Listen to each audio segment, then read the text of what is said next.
سوال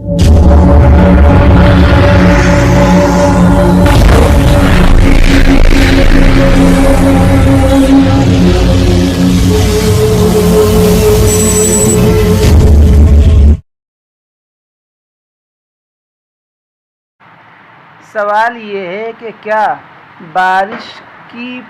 برسات کی پہلی بارش میں حضور صلی اللہ علیہ وسلم کا بھیگنا ثابت ہے؟ کیا اس کی کوئی روایت ہے جس میں یہ پتہ چلتا ہو کہ اللہ کے نبی صلی اللہ علیہ وسلم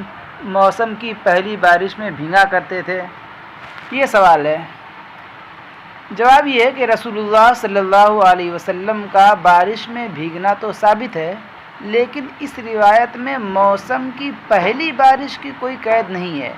چنانچہ حضرت انس رضی اللہ عنہ سے روایت ہے کہ ایک دفعہ جب ہم رسول اللہ صلی اللہ علیہ وسلم کے ساتھ تھے، بارش ہوئی تو رسول اللہ صلی اللہ علیہ وسلم نے اپنے جسم کے کچھ حصے سے کپڑا ہٹا دیا، جس کی وجہ سے آپ کے جسم پر بارش کا پانی لگ گیا۔ تو ہم نے رسول اللہ صلی اللہ علیہ وسلم سے دریافت کیا کہ اے اللہ کے رسول، آپ نے ایسا کیوں کیا؟ تو رسول اللہ صلی اللہ علیہ وسلم نے فرمایا، میں نے ایسا اس لیے کیا کیونکہ یہ بارش کا پانی تازہ تازہ اپنے رب کے پاس سے آیا ہے۔ تو اس روایت سے پتہ چلتا ہے کہ موقع مناسب ہو تو بارش کے وقت اپنے جسم کے ستر کے علاوہ، یعنی جن چیزوں کو چھپانا ضروری ہے، ستر عورت کراتا ہے،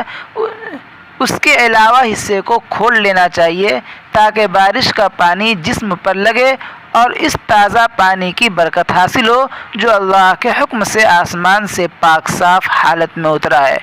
اور ابھی تک زمین کی گندگی اور انسانوں کے گناہوں کے مسموم اثرات سے محفوظ ہے۔ دوسری وجہ یہ بھی ہے کہ بارش بمنزلہ ہی رب کے قاصد کے ہے جو رب نے اپنے بندوں کی طرف بھیجا ہے، اور رب اللہ تعالیٰ کے بھیجے ہوئے قاصد کی تعظیم اور تکریم کرنی چاہیے۔ یہ مسلم شریف کی حدیث تھی جس سے ثابت ہے، اس لیے بارش کے پانی میں سے اپنے بدن کو بھگا لینا یہ اچھی بات ہے، بھگا لینا چاہیے، لیکن اس کے لیے یہ ضروری نہیں ہے کہ موسم کی پہلی بارش ہو، بلکہ برسات کی کوئی بھی بارش ہو جو اس میں بھیگنا اللہ کے نبی صلی اللہ علیہ وسلم سے ثابت ہے، جیسا کہ حدیث سے پتہ چلا، اس لیے